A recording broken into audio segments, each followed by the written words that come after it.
बिस्मिल्लाहिर्रहमानिर्रहीम। अस्सलाम वालेकुम।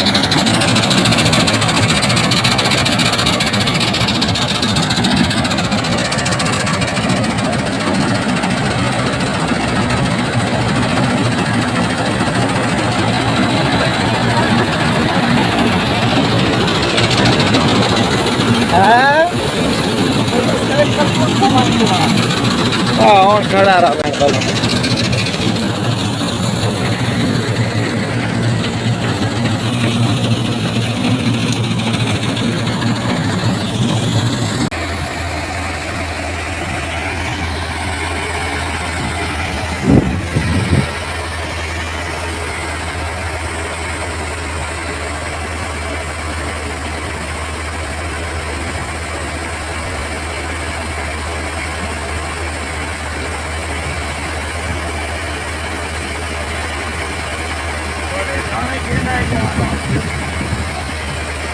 हाँ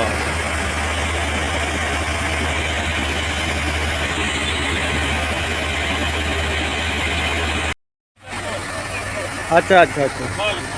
हाँ वो आदन काल घटी है कि नहीं। अल्लाह पाक।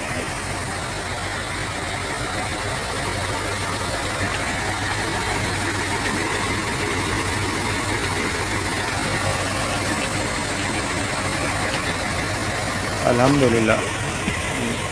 सबको बताता चलूँ कि ये 4 एकड़ में से 61 बोरी हुई है।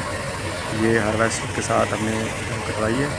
तो इसमें जो बीज था वो दिलकश और 2 एकड़ अरूज था। अच्छी औसत आ गई है, इतना खर्चा भी नहीं था। 2 बोरी यूरिया और 1 बोरी DAP पर एकड़।